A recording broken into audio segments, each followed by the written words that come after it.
Are you ready to unlock your full potential? Motivational speaker, the comeback coach, and goal crusher Joe Rivera brings you inspiring leaders, incredible stories, and valuable lessons on how you can change, grow, and reforge your life. Now, here's your host, Joe Rivera.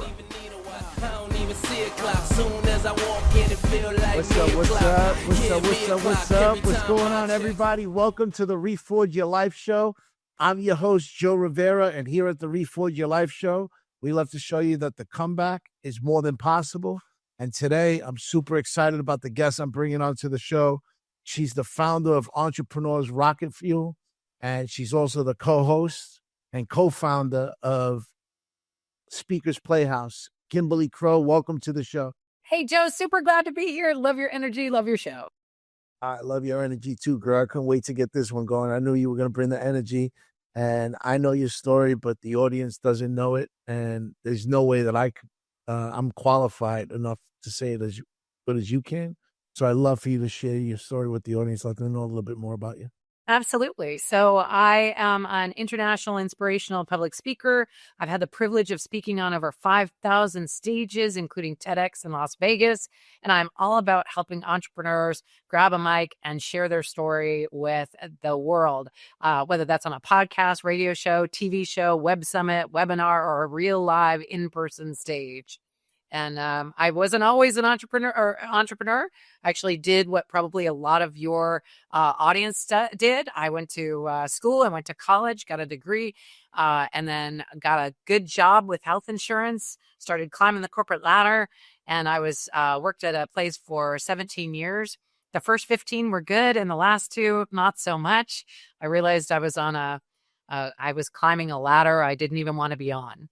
And that's a tough place to be. I was in what they call golden handcuffs, where you're making so much money that it doesn't make sense to quit, but you don't love it anymore.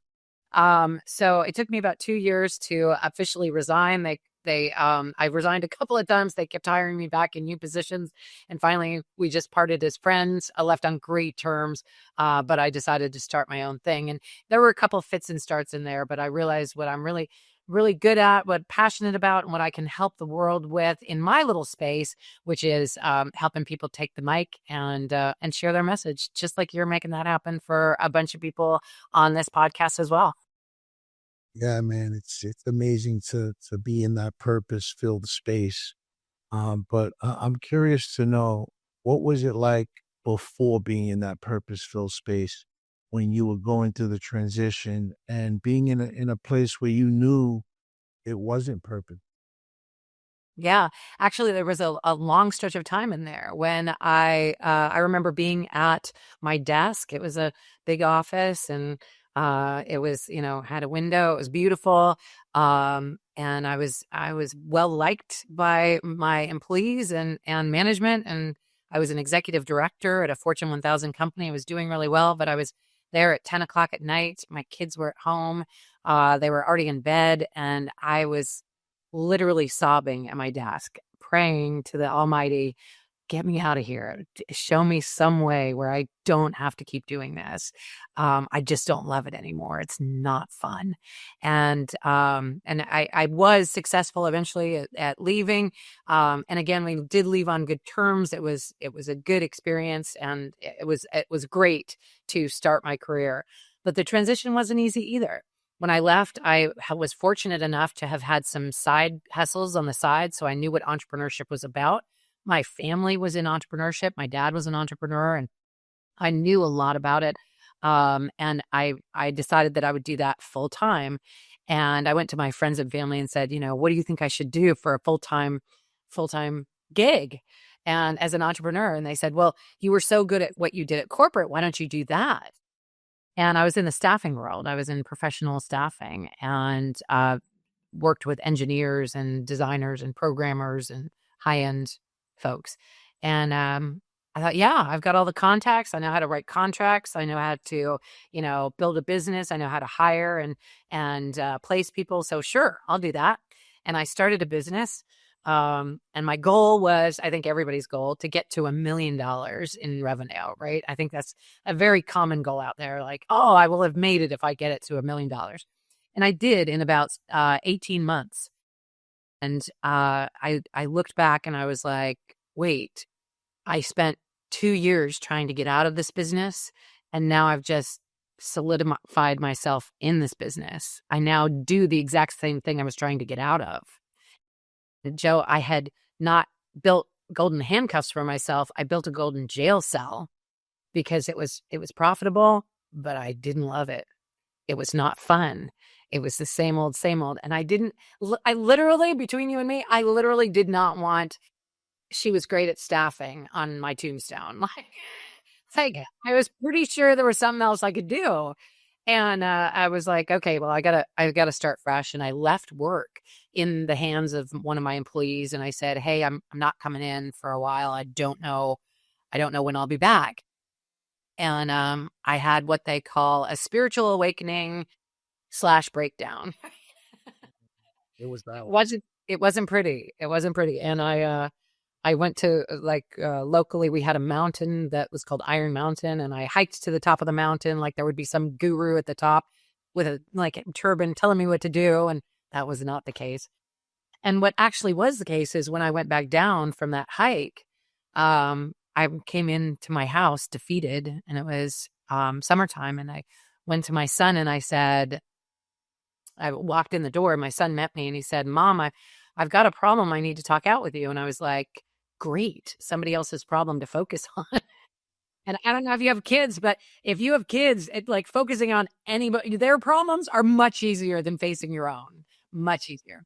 So I said, what's the problem? And he said, well, I'm 15 and a half this summer, and I'm too young to get a summer job and too old to go to summer camp because I'm 15 and a half, and that's boring and stupid now. Right. And so I said, well, why don't we create a business around something that's just for fun, just something that's fun for you to do and fun for me to do. And we'll just make some money and it'll be fun. And he lit up, like he's a little business guy. So he was like, yes, let's do that. And so we started a business together doing audiobooks of all things, like recording audiobooks for people that had books. And we had so much fun, and we built so much business that we were like overwhelmed. We couldn't fill it all. And so then we decided we would teach a class at a local adult school on how to become an audiobook narrator and voiceover artist. Like we did it. You can do it too. And you can take some of this business off our hands. So we thought that was great. We had so much fun. And I was like, I love teaching. I love like helping people build a business. I love this. Like this is what is fun. And this is what I'm supposed to do. And so that was the first wave of realizing my new mantra, which if it isn't fun, it's not worth doing. And that became a really important phrase in my life. And now they're words to live by. I believe if it's not fun, it's not worth doing. So mostly I go out there and I chase the fun and I do what lights me up. And I think that the world needs that. As a matter of fact, there's a great quote out there that says, do not ask what the world needs. Ask what lights you up. Because what this world needs is more people that are lit up. Absolutely. More people that are lit up and open. Yeah. And man, I love what you're doing out there. But before we get into more of that, I'm curious. You mentioned that there was a spiritual breakdown. What did that look like for you when you were going through that moment of that spiritual breakdown? Yeah, there were a lot of tears. There were a lot of, what am I doing here? What am I doing with my life? Why isn't this fun anymore? This feels so unfulfilling. I know I don't love it, but I don't know what I'm supposed to do. I need some guidance. Like, what's next? Because this isn't fun. This isn't a good part of life. And yeah, I think just being able to go back to what you intuitively know instead of what other people are telling you should be doing. And I think we do that. Like at first we're going to school and first we're with our parents, and our parents are like, do this, not that. And then we're in school and the teachers are like, fill these out and get these grades. And if you get it wrong, then you need to learn more. Right. And all of it is out there we're trying to meet other people's expectations. We're trying to follow somebody else's guidance. And while that's not wrong, it totally leaves out our own guidance. It totally leaves out what we want to do. It totally leaves out what we are inspired and intuitively knowledgeable about. And I think that's something that that it shouldn't have to be trained, but now needs to be trained, because we all know instinctively what we're good at, what we love, what feels right to us. And if we're only counting on other people to tell us what to do, I think that's a huge mistake. And I think that's a mistake a lot of people, including myself, fall into. Yeah, no, absolutely. And I'm curious though, because there's a lot of people out there listening right now who would think, man, this woman was making $1 million a year, and she still wasn't happy. And people have this misconception of like, that money's gonna create happiness. But there's so many people out there who make these boatloads of money and they're still unhappy on the inside. And because there's something missing. I mean, we've seen it in just like famous people alone, right? The Robin Williams of the world, the Michael Jacksons, Whitney Houstons. I mean, these people had the world in the palm of their hands and they ended up taking their life. Yeah. And the average, like there's billionaires out there who could have all this money, but then they take their life off of a 52nd floor window. Why? Because something's missing. Mm. So can you explain to everyone like what that looked like for you? When did you know, man, you know what? This $1 million is not what I want. I don't care how much money it is. It's not what I'm looking for. It doesn't fulfill me. Explain what that was like. Absolutely. Well, I want to correct something that a lot of people throw out there, and a lot of people get sort of a misunderstanding with. When those people, including what we just talked about, talk about revenue, that does not mean money in their pocket, right? They could have $1 million business and be losing $1 million easily, right? And that was not the case for me. I made good money. I made more money than I made at corporate, which was great, but it still wasn't fulfilling, which is, I think, what you were getting at. But I just want to put out there that loads of people out there are saying things like, oh, I have $1 million business or $1 billion in revenue or whatever it is, and they may not be fulfilled, but the $1 billion isn't in their bank account, right? Their $1 billion isn't what they are collecting. It's revenue. And then they spend money on business, expenses and employees and funnels and advertising and all kinds of other pieces. So not only are they not making that much money, I mean, they are in revenue, but that revenue isn't the same thing as profit. It's not the same thing as earnings, as income, as your W-2 paycheck, right? It's not the same thing. So I want to be clear on that. Secondly, so don't get fooled with when people say, I was at $1 million in revenue or $1 billion or whatever your number is. And while that's a great goal to reach, and it is one of the numbers that counts, it's not the only number that counts. So I'm going to say that first. And then secondly, money is not happiness. It can open gateways to some levels of happiness, but it does not equal happiness. Money is just an energy that gets you to other things, right? So if you have $1 million in the bank and that is your money, and you don't owe also $1 million in credit card debt, and you actually have $1 million in your bank account, that can give you a feeling of safety, of security, of happiness, of relaxed comfort, right? But it doesn't necessarily buy happiness. And I think everybody knows that intellectually, but they don't really believe it when they're struggling. They're like, I know for sure if I get to $1 million, I'll be happy, right? And when they're struggling, they're like, I know that will get me. But that's really just the ticket to the next thing. And I'll tell you what did make me happy is focusing on what was happy in my life. That's the difference. That's the only difference. When I just was telling you in the green room before we got on that I'm headed to Spain. Every year I've gone to Spain for about a month, and it's been a delightful, wonderful experience, and it's fantastic. So you can be in the airport ready to go into Spain, right? So I get to the airport, got my bags, and I'm ready to go to Spain. I can have two completely different experiences. One is I get to the airport and I'm like, I'm going to Spain. This is going to be amazing. It's going to be so much fun. I'm going to eat great food. I'm going to meet great people. I'm going to live in a great place for a month. It's going to be so fun and amazing. And that's the experience that I'm living through. I could live through an alternate experience as well. My alternate experience could be, oh my God, look at these lines. Oh my gosh, I hope I make my flight. Oh man, are they going to like check my luggage? What if they lose my luggage? What if my luggage is too heavy for being able to get on the plane? What if they charge me more? What if I don't have enough food on the plane? What if the food that they serve on the plane isn't something I want to eat? What if the people sitting next to me are too large or too noisy or too this or too that? Like that's the experience that I'm living through. So when you realize that your happiness is what's happening inside your head, your happiness is dependent on what you're thinking, you can always choose a different thought. It's completely within your control. And that's what made the difference for me. It wasn't the money, although right now I am financially free. It wasn't the money that made me happy. It was the happiness that made me happy. It was the choice that made me happy. Yeah. Power of choice is real, yeah. And our thoughts become our emotions. Those emotions become our reactions. Those reactions become our results. And I mean, look, I want to be clear. Like, I've been on both sides of the fence. I've been broke and I've had money. I'll take having money any day of the week. But at the end of the day, what Kim's saying is so important for the audience to pick up on. Money's not going to buy you the happiness. You create your happiness.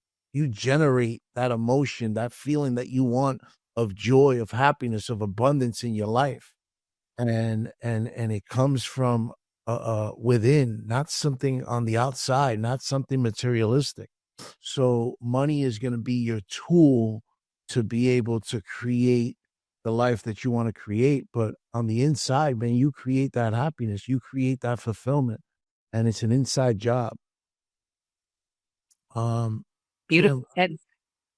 Yeah, I mean it's true. When we've lived it, you know it, right? It's easier to express that because I've been on both sides. I know what it's like. I've had $1 million net in my bank that I was making a year, and I was still unhappy. I still turned to drugs and alcohol, so and almost lost my life.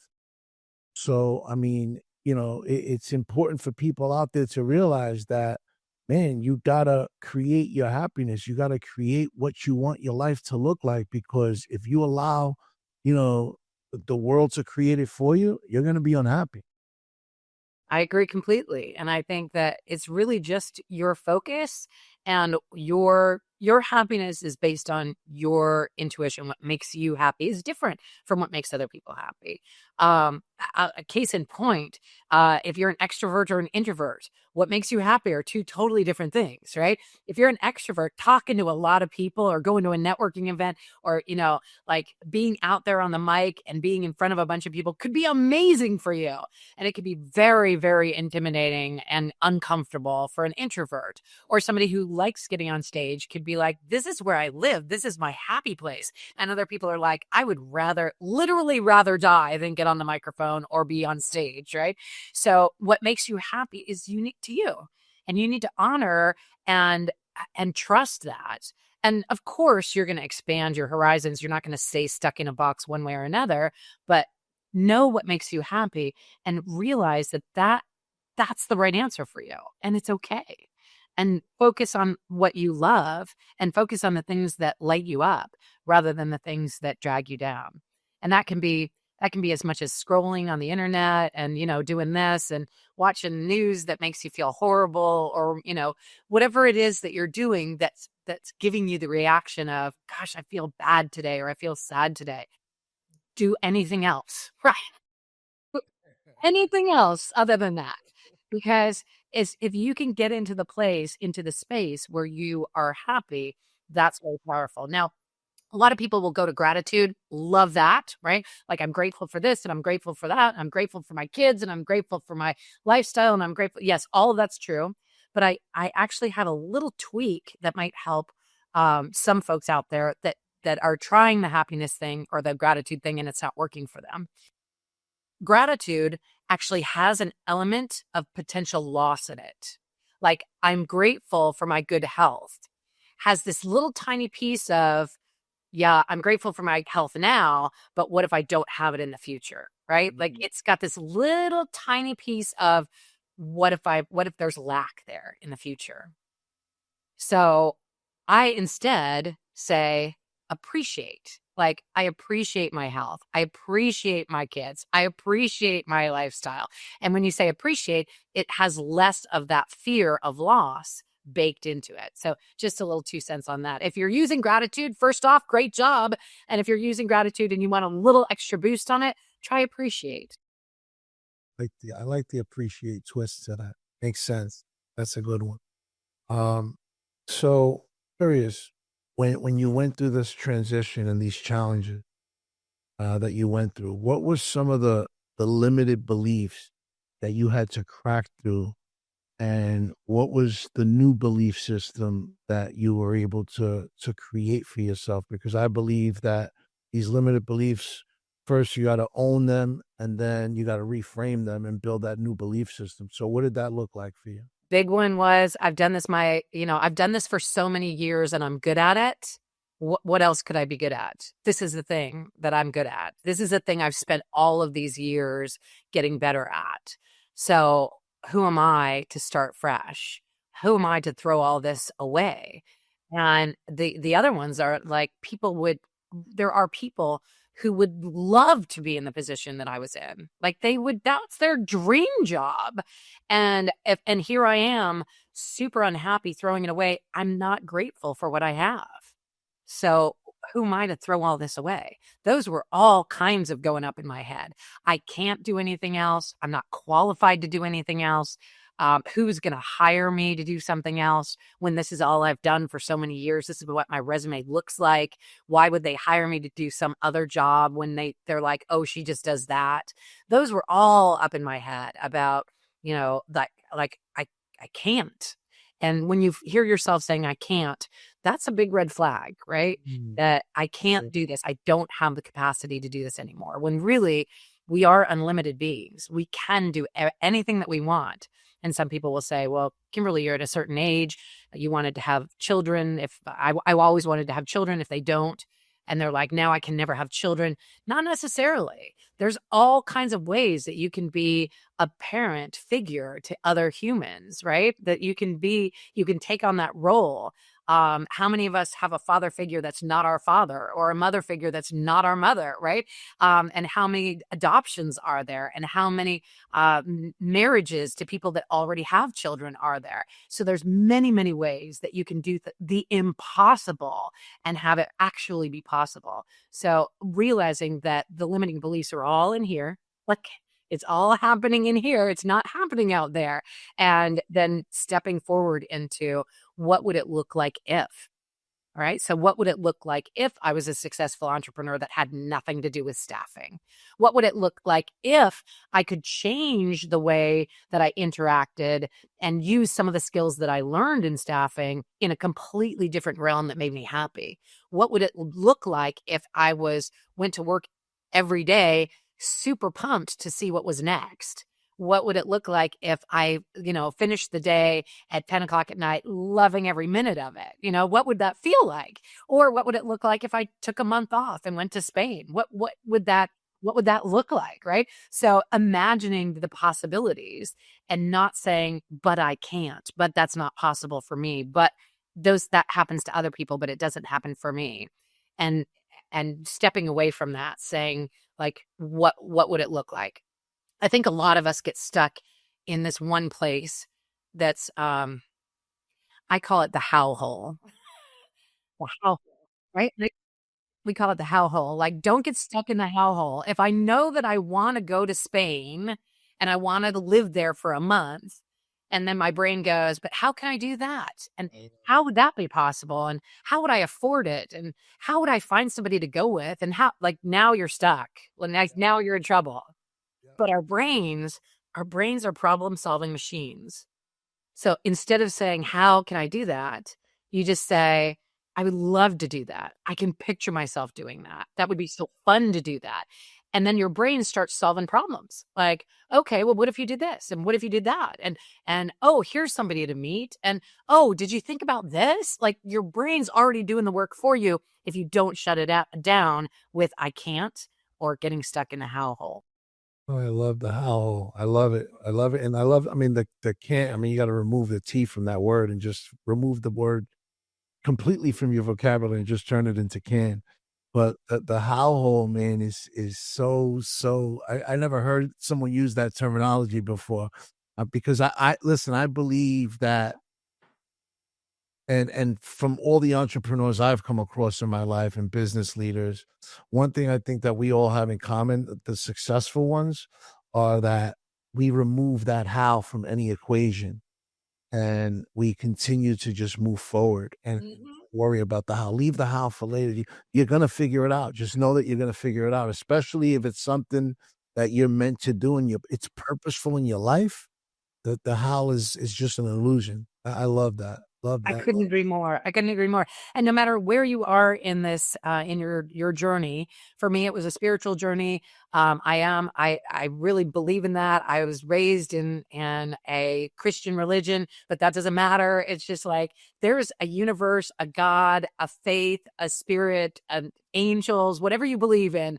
They're behind you, and they're helping you figure it out. All you have to do is point yourself in that direction and not hold yourself back with those limiting beliefs, which is hard, but it's just something that the more you practice it, the easier it becomes. Yes, yes. And I think something you just mentioned that is really important for the audience to pick up on that nugget she just dropped. Um, to believe in something greater than yourself, whether you call it God, the universe, the infinite intelligence, whatever you believe, and just know that when you put your faith into something greater than yourself, that's what's going to lead you to be able to unlock your fullest potential. That's what's going to be able to lead you to be able to remove that how, because what that does is it gives you the opportunity to turn that fear into faith. And when you lean into, because fear and faith can be looked at very similar, right? It's something you can't touch, you can't feel, but you know it exists. But when you're able to lean into your faith to overcome your fear, man, the doors that opens, the mountains that get moved, because fear will build prisons around you. Faith helps you build empires. So I love the fact that you said that because it's so important. And people think like, spirituality and religion are the same thing, and it's not. It's two completely different worlds, right? Um, and I do think so that I do think that there's something out there that's taking care of stuff, and you can just say to yourself, like, "This part's that's not my job. It's not my job to figure that part out. That's up to my higher self, my higher power, whatever it is. Uh, that I don't have to figure that part out. That one's somebody else's job."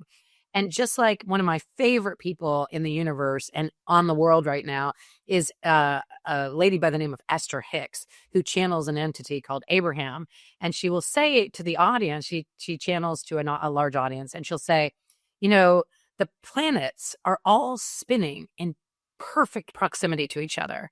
mm, That's not your job, right? You're just going to have faith that that's going to keep happening. Every night you go to sleep and your heart keeps beating. Not your job. Something else is taking care of that, right? And I love those analogies because it's like we do know how to leave things up to other people. I know for sure I'm not going to run out of air when I'm on this podcast, right? I know for sure that's not going to happen. And you just have faith that that's not going to happen. So faith comes in a lot of different colors and a lot of different categories. Whatever yours is, lean into it and realize some of this, it's not your job. that's right. So it's something you don't have to be concerned with, man. You don't have to worry about that. Um, so I also believe that when we crack through these belief systems and build a new belief system, that there's also these core values that are uncovered through that journey. What are some of those core values that you uncovered through your journey that you still lean into to go through the difficult challenges that life still brings up when life throws curveballs? Yeah.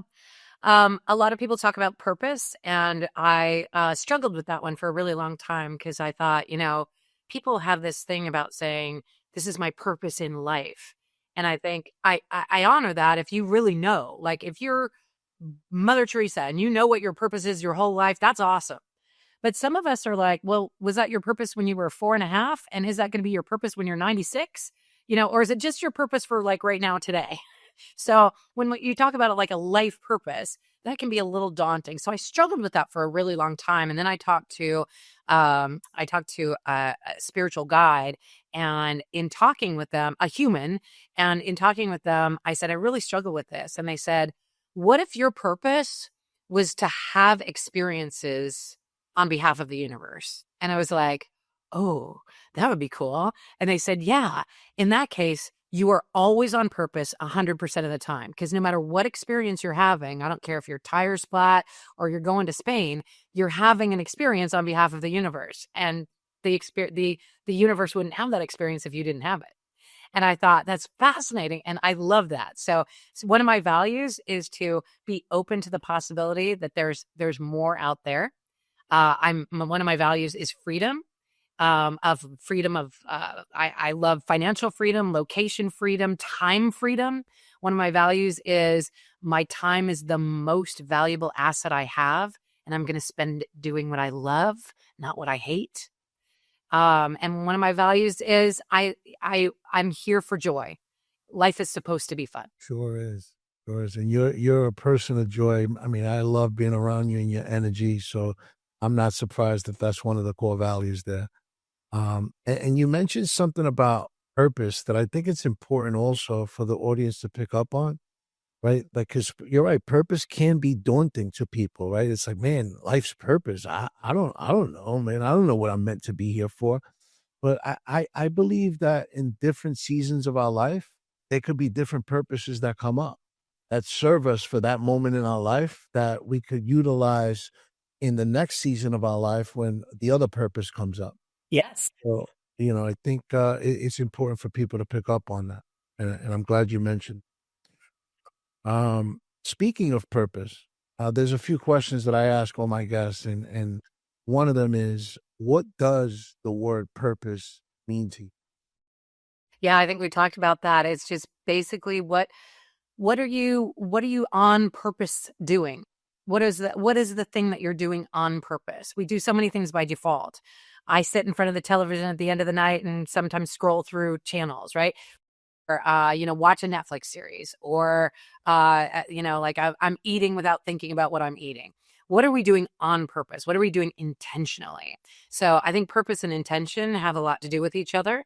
If you are on purpose making phone calls to people that you love, or on purpose making sure that you show up for the people who need you every day, or on purpose make sure that you're eating the things that you intend to eat, or whatever your value system is. Are you purposefully making those choices? And we don't all the time stay on purpose. There are times where we're way off, or I am. I'll speak for myself. There are times when I'm just way off purpose and I'm chasing something that I shouldn't be chasing, and I'm upset about something that really has nothing to do with me. And, I'm getting bent out of shape because a thing happened, and I'm, like, why did that happen? And then I'm off a little bit, and it's just a matter of guiding yourself back and thinking, what am I doing on purpose? What am I doing intentionally? With whether it's, speaking or breathing or connecting or networking or driving or sitting or meditating. What are you doing that is purposeful for you? So what I'm hearing you say is, you're human also. We're human when we come off purpose. Right.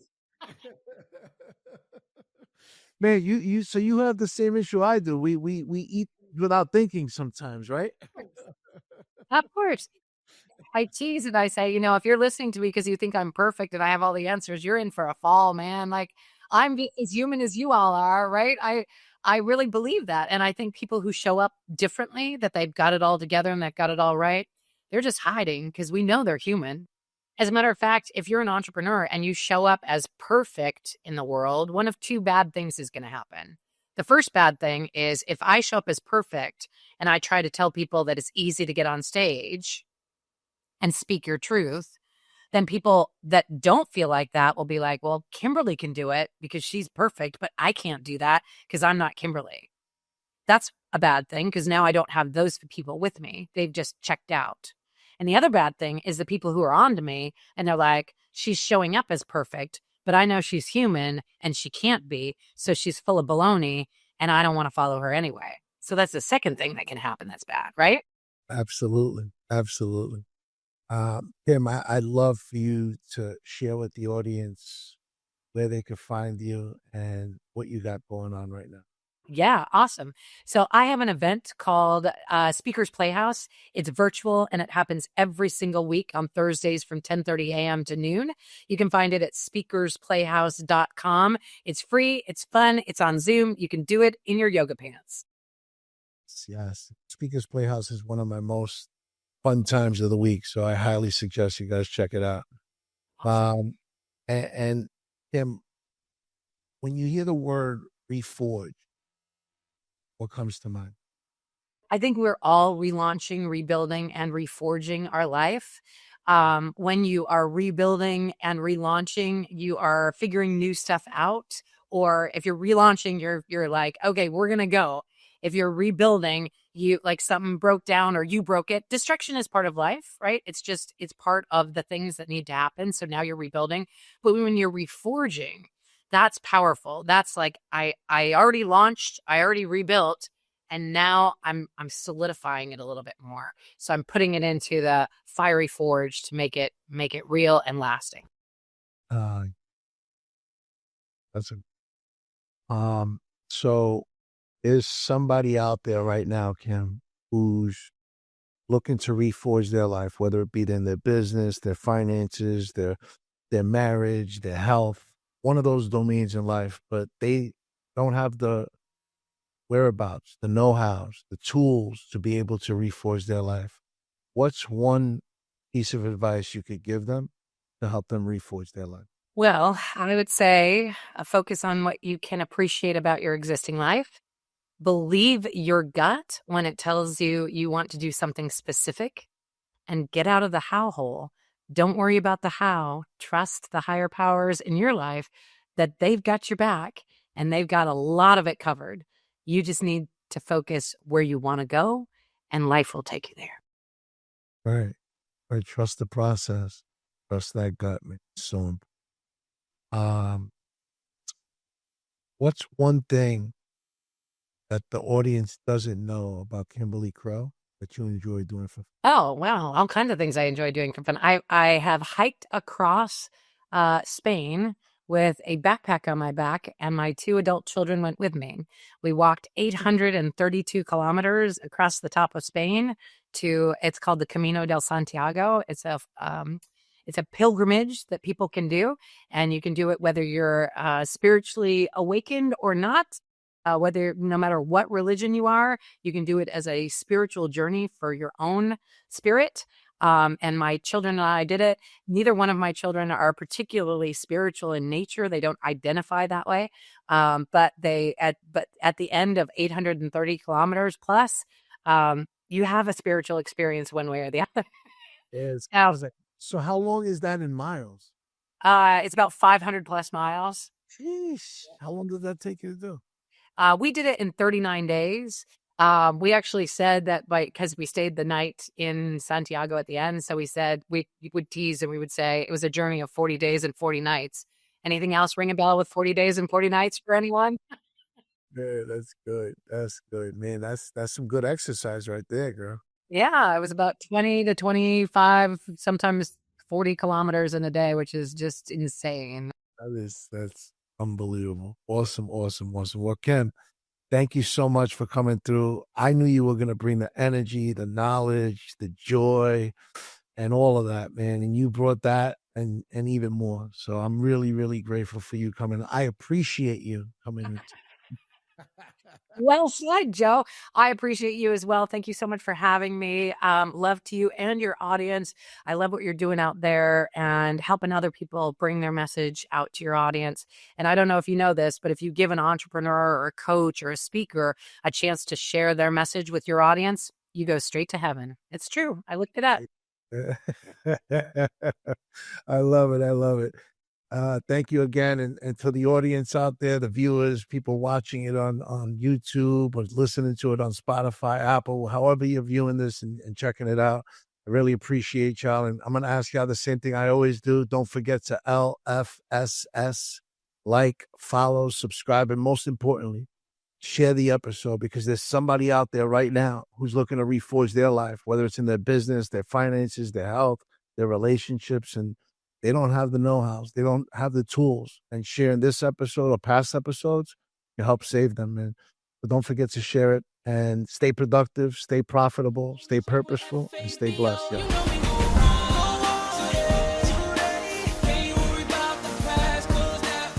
You've been listening to Reforge Your Life with your host, Joe Rivera. Make sure to subscribe wherever you get your podcasts. To learn more about Joe Rivera and how he can help you or your organization reforge your life and regain your place at the top, head on over to withjoerivera.com and follow Joe on all social platforms. The Reforge Your Life podcast was produced by Thrive Loud Productions. Thanks for listening.